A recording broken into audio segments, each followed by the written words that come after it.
নমস্কার বন্ধুরা, তিয়াশাস রেসিপিতে সকলকেই স্বাগত জানাই। আজকে আমি ঘরে থাকা আলু আর ডিম দিয়ে একটা খুবই স্পেশাল রেসিপি আপনাদের সঙ্গে শেয়ার করব।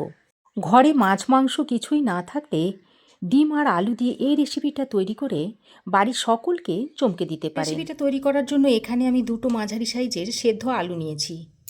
আর এই সেদ্ধ আলুগুলোকে একটা গ্রেটারের সাহায্যে গ্রেট করে নিচ্ছি। আপনারা চাইলে হাতের সাহায্যে মেখেও নিতে পারেন, তবে সেক্ষেত্রে গোটা গোটা থেকে যাবে। আর এইভাবে গ্রেটারের সাহায্যে গ্রেট করলে একটুও দানা থাকবে না। আলু দুটোকে গ্রেট করে এবার আমি এটাকে একটা বাটির মধ্যে নিয়ে নিচ্ছি। এবার আমি এর মধ্যে একটা ছোট সাইজের কুচনো পেঁয়াজ দিয়ে দিচ্ছি,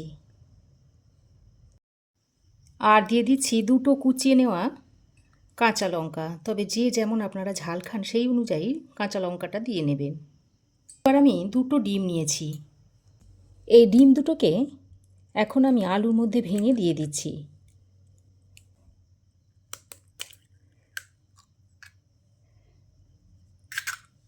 এবার এর মধ্যে দিয়ে দিচ্ছি 1 চামচ মতো আদা ও রসুনের পেস্ট, দিয়ে দিচ্ছি কিছুটা ধনেপাতা কুচি।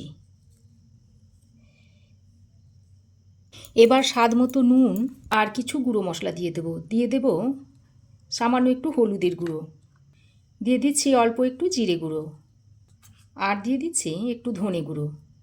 এখন আমি এর মধ্যে বাইন্ডিংয়ের জন্য দিয়ে দিচ্ছি 3 চামচ মতো বেসন।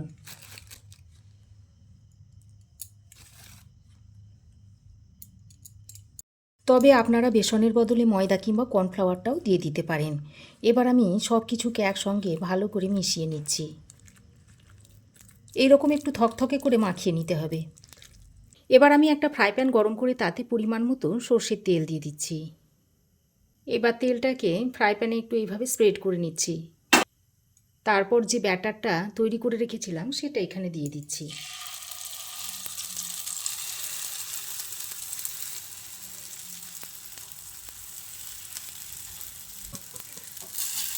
তারপর এইভাবে একটু হাত দিয়ে এরকম গোল করে দিচ্ছি। আর এটাকে খুব বেশি মোটা করে দিলেও হবে না, আবার খুব বেশি পাতলা করে দিলেও হবে না, একটু মাঝারি টাইপের করে দিয়ে দিতে হবে। ব্যাটারটা ভালোভাবে ছড়িয়ে নিয়ে এবার একটা ঢাকনা লাগিয়ে মিডিয়াম ফ্লেমে 3 থেকে 4 মিনিট মতো রান্না করে নিতে হবে। 3-4 মিনিট পর ঢাকাটা খুলে নিয়েছি, আর দেখুন নিচের দিকটা অনেকটাই শক্ত হয়ে এসেছে। এবার আমি উপরে একটা এইভাবে প্লেট বসিয়ে এটাকে উল্টে দেব।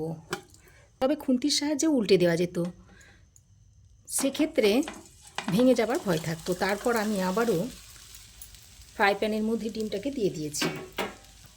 আবারও ঢাকা দিয়ে 3-4 মিনিট মতো মিডিয়াম ফ্লেমে রান্না করে নিচ্ছি। ডিমের অপর সাইডটাকেও আমি ঢাকা দিয়ে আরও 3-4 মিনিট মতো ভেজে নিয়েছি, আর দুই সাইড খুব ভালোভাবে ভাজা হয়ে গেছে। এবার এটাকে একটা প্লেটের মধ্যে নামিয়ে নিলাম। তারপর এটাকে ঠান্ডা করতে দিচ্ছি। ঠান্ডা করে কেটে নেব। ঠান্ডা না হওয়া পর্যন্ত কিন্তু কাটবেন না, তাহলে ফেটে যেতে পারে। আবারও আমি একটা কড়াই গরম করে এর মধ্যে দিয়ে দিচ্ছি 1 চামচ মতো সর্ষের তেল। এবার এই তেলের মধ্যে অল্প পরিমাণে একটু নুন দিয়ে দিচ্ছি। তারপর নুনটাকে তেলের সঙ্গে ভালো করে নেড়েচেড়ে মিশিয়ে নিয়ে আমি এর মধ্যে কয়েকটা আলু দিয়ে দিচ্ছি। তবে আলুটা আপনারা যদি পছন্দ না করেন বা আলু খাওয়া বারণ থাকলে আলুটা দেবেন না, আলু ছাড়াই আপনারা করে নেবেন। এবার আলুটাকে তেলের সঙ্গে ভালো করে নেড়েচেড়ে মিশিয়ে নিয়ে একটা ঢাকনা লাগিয়ে আলুটাকে ভেজে নেব। এইভাবে ঢাকনা লাগিয়ে আলুটা ভেজে নিলে আলুটা যেমন তাড়াতাড়ি ভাজা হয়ে যাবে, তেমনি নরমও হয়ে আসবে।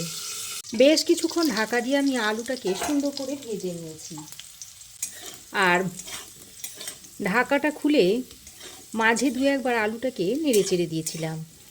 দেখুন আলু খুব সুন্দর করে ভাজা হয়ে গেছে। এবার এই ভাজা আলুগুলোকে একটা প্লেটের মধ্যে তুলে নিচ্ছি।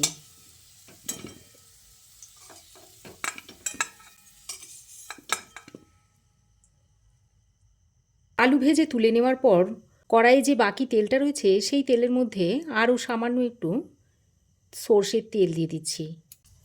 এবার তেলটা ভালোভাবে গরম করে নিয়ে এর মধ্যে দিয়ে দিচ্ছি একটা তেজপাতা, আর ছোট চামচের 1 চামচ মতো দিয়ে দিচ্ছি গোটা জিরে। এখন ফোড়নটাকে কয়েক সেকেন্ড ভেজে নিয়ে এবার আমি এখানে একটা বড় সাইজের পেঁয়াজকে একটু মিহি করে কুচিয়ে নিয়েছি, সেটা দিয়ে দিচ্ছি। এবার কুচনো পেঁয়াজটা দিয়ে তেলের সঙ্গে ভালো করে নেড়ে চেড়ে একটু নরম করে ভেজে নিতে হবে।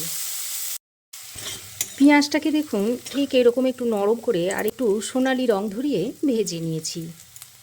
এবার আমি যে আদা রসুন আর কাঁচা লঙ্কাটা বেটে রেখেছিলাম সেটা এর মধ্যে দিয়ে দিচ্ছি। এখন আদা রসুন কাঁচা লঙ্কা বাটাটা দিয়ে বেশ কিছুক্ষণ ভেজে নিতে হবে।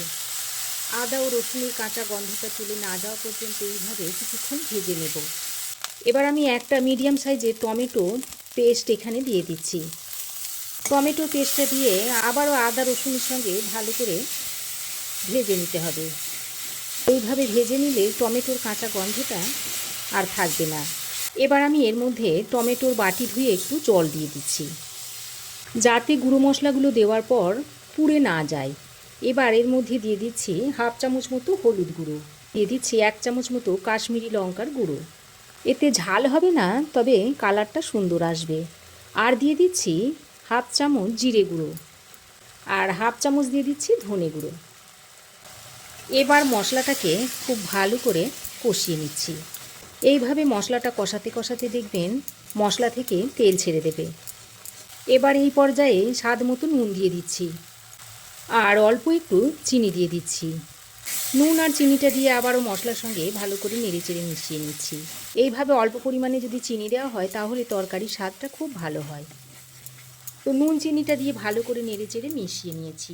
এবার যে আলুটা ভেজে রেখেছিলাম সেটা এর মধ্যে দিয়ে দিচ্ছি। তারপর ভাজা আলুটা দিয়ে মশলার সঙ্গে খুব ভালো করে মিশিয়ে নিতে হবে।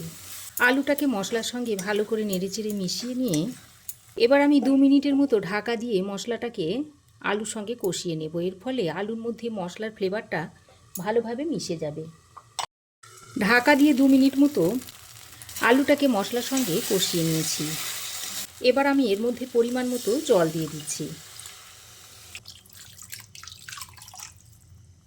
এখানে আমি ছোট বাটির 2 বাটি মতো জল দিয়েছি। তারপর জলটা দিয়ে সব কিছুকে একবার ভালো করে নেড়েচেড়ে মিশিয়ে নিচ্ছি। এরপর এর মধ্যে বেশ কিছুটা ধনেপাতার কুচি ছড়িয়ে দিচ্ছি। ধনেপাতার কুচিটা দিয়ে আবারও ঝোলের সঙ্গে ভালো করে নেড়েচেড়ে মিশিয়ে তারপর একটা ঢাকনা লাগিয়ে আলুটাকে প্রায় 90% মতো সেদ্ধ করে নিতে হবে। আর এদিকে দেখুন ডিমের অমলেটটা ভালোভাবে ঠান্ডা হয়ে গেছে। আর খুব ভালো করে ঠান্ডা করে তবেই কেটে নেবেন। এবার আমি এইভাবে ছোট ছোট করে পিস করে নিচ্ছি। আমি খুব বেশি বড় করে কাটছি না, একটু ছোট ছোট করে ডিমটাকে কেটে নিচ্ছি। তো দেখুন ডিমগুলোকে আমি ঠিক এইরকম ছোট ছোট করে কেটে নিয়েছি। আর দেখুন কতটা স্পঞ্জি হয়েছে। আর খুব বেশি মোটা করিনি, আবার খুব বেশি পাতলাও করিনি, মিডিয়াম করে ডিমের অমলেটটাকে তৈরি করে নিয়েছি। এটাকে আপনারা ডিমের ধোকাও বলতে পারেন। আর এইভাবেও আপনারা স্ন্যাক্স হিসাবেও খেতে পারেন। আর গরম অবস্থায় যদি ধোকাগুলোকে কেটে নেন তাহলে ভেঙে যাবার ভয় থাকে। দেখুন প্রত্যেকটা ধোকায় দেখুন খুব সুন্দরভাবে তৈরি হয়েছে। আর দেখুন একটু কিন্তু ফাটেনি বা ভাঙেনি। মাঝারি আঁচে ঢাকা দিয়ে আমি প্রায় 90% মতো আলুগুলোকে সেদ্ধ করে নিয়েছি। এই পর্যায়ে আপনারা একটু নুনটা চেক করে নেবেন। এবার আমি যে ডিমের ধোকাগুলো তৈরি করে রেখেছিলাম সেগুলো এর মধ্যে দিয়ে দিচ্ছি।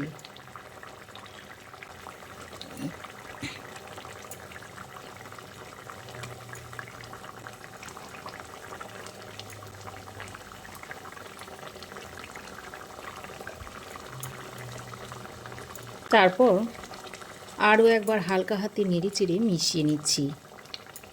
আর কিছু ধোকা আমি রেখে দিয়েছি স্ন্যাক্স হিসাবে খাবো বলে। এবার অল্প পরিমাণে একটু গরম মশলার গুঁড়ো এইভাবে উপর দিয়ে ছড়িয়ে দিচ্ছি। তারপর ঢাকা দিয়ে আরও 6-7 মিনিট মতো রান্না করে নেব। ঢাকা দিয়ে আরও 6-7 মিনিট মতো রান্না করে নিয়েছি। ঝোলটা দেখুন অনেকটাই গাঢ় হয়ে এসেছে। এর থেকে বেশি আর ফোটাবো না। নামানোর পর ঝোলটা আরও একটু গাঢ় হয়ে যাবে। এখন গ্যাসের ফ্লেম বন্ধ করে রেসিপিটা আপনাদের সার্ভ করে দেখাচ্ছি। তো বাড়িতে যখন মাছ মাংস কিছুই থাকে না, এইভাবে রেসিপিটা তৈরি করে খেয়ে দেখতে পারেন। আশা করছি আপনাদেরও ভালো লাগবে। তো রেসিপি কেমন লাগলো অবশ্যই একটা কমেন্ট করে জানাবেন। ভালো লাগলে একটা লাইক ও শেয়ার করবেন। পাশে থাকা বেল আইকনটাও অবশ্যই প্রেস করে দেবেন। আর আমার চ্যানেলে যদি নতুন হয়ে থাকেন তো প্লিজ চ্যানেলটাকে সাবস্ক্রাইব করার অনুরোধ রইল। আজ এ পর্যন্তই।